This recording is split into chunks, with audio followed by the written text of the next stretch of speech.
Nem todas as entidades do terceiro setor são iguais. As organizações são diferenciadas pela sua natureza jurídica. Entenda o que isso significa na reportagem de Silvana Monteiro.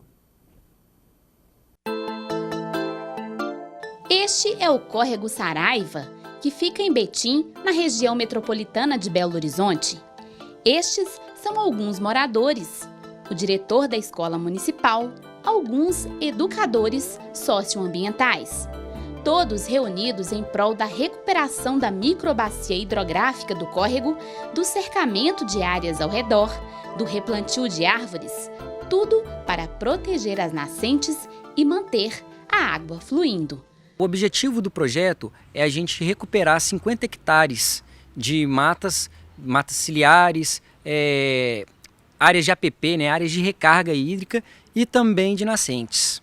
A reunião de pessoas em prol de um objetivo comum, sem interesse de dividir resultado financeiro, é chamada de associação, que se constitui no terceiro setor. Ele atua junto à sociedade civil, procurando aperfeiçoá-la, trabalhando junto ao Estado no sentido de reduzir as mazelas sociais.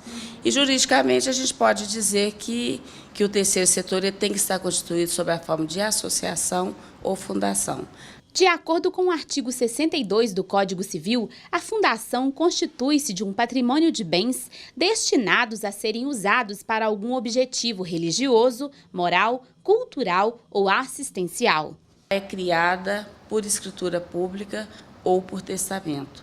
Já a criação da associação é através de uma ata de constituição, meramente. Então, a fundação é uma pessoa jurídica muito mais formal, exigências muito mais rigorosas na criação.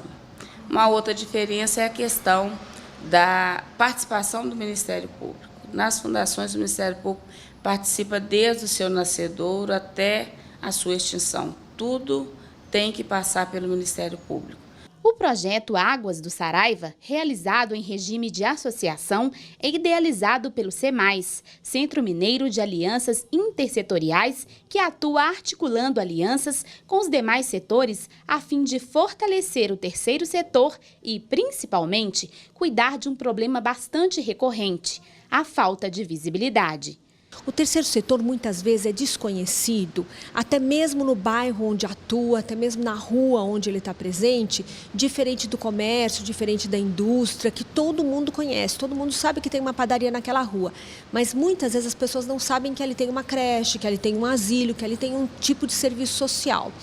Então, as instituições precisam ganhar visibilidade porque elas atendem uma demanda e uma parcela que ninguém na sociedade mais atende.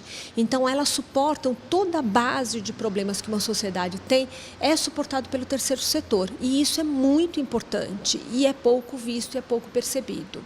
São percepções que se fazem necessárias, uma vez que um projeto de proteção de uma bacia hidrográfica, por exemplo, pode realizar ações muito mais profundas, como transformar pessoas. Nós temos oficinas dentro da escola, como por exemplo compostagem, oficina para conhecer o que é uma bacia hidrográfica. Temos atividades externas, como visita à área rural para conhecer o córrego do Saraiva, visitas em parques para observação de pássaros, plantio de mudas. Dentro da escola ainda temos a elaboração da horta na verdade, para reviver a horta, porque nossa horta estava parada.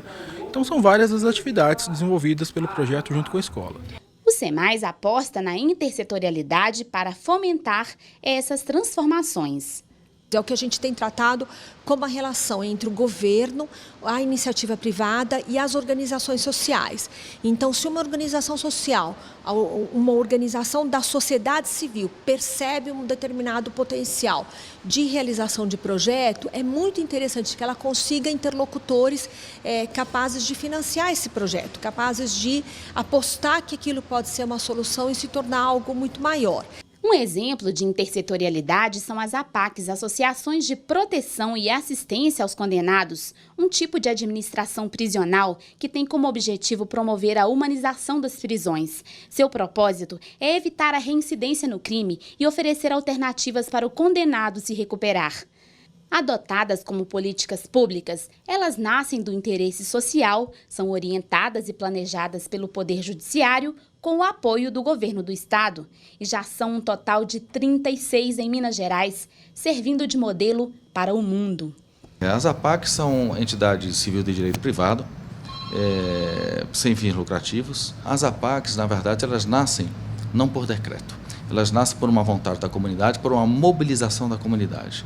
Então, mesmo porque ela não funciona sem voluntários. Então, toda a sua diretoria é voluntária e é exatamente por isso que ela nasce na sociedade, na compreensão de que no nosso país nós não temos nem prisão perpétua nem pena de morte. Então, o infrator hoje, ele cometeu um crime, muito bem, se ele foi sentenciado e condenado, muito bem, e não podemos esquecer, contudo, que ele voltará para a sociedade. Então, para aquela mesma sociedade de onde ele partiu. Então, no retorno, é importante que ele esteja efetivamente ressocializado e que ele volte a ser um cidadão e não um criminoso. A importância das associações e fundações se justifica pela efetividade das ações. A importância do terceiro setor é cada vez mais crescente, dada a dificuldade ou a impossibilidade do Estado de sozinho arcar com todas as demandas sociais, com todas as mazelas sociais. E nessa esteira, o terceiro setor tem crescido muito, né? Seja através de associações, seja através de fundações, que atuam complementando essa atividade do Estado. O apoio da comunidade aos projetos é fundamental. Então, a comunidade adotar essa área, esse córrego como seu para cuidar, é muito importante para o sucesso de um projeto desse tipo. E para que novas associações e fundações surjam, a especialista deixa dicas para o cidadão que quer atuar em prol de uma causa. Ele pensa numa solução, ele fala, vou criar uma instituição. E quando ele cria, ele descobre que já tem 3, 4, 5 ali naquela região buscando recursos para resolver aquele mesmo problema. Então, a primeira coisa é buscar o que já existe e ver se é possível somar forças para que a solução seja dada de forma melhor. E o segundo passo é, não existindo nada que atenda aquela demanda, aí sim ela buscar a criação. Ela precisa procurar orientação, tem organizações como o SEMAIS, como o próprio Ministério Público, como algumas organizações de governo que orientam a criação de uma instituição social e a partir daí ela buscar se estruturar, se organizar. Estrutura e organização que pretendem transformar, mudar histórias, até mesmo de quem não acredita em mudança. É a resposta para a pergunta: qual é o perfil do preso atendido pela Associação APAC? É o preso que quer se recuperar, ou que tem a possibilidade, que acredita na recuperação. Às vezes, aliás, ele próprio não acredita, mas nós acreditamos na recuperação. E ele vai descobrir isso depois que ele está lá.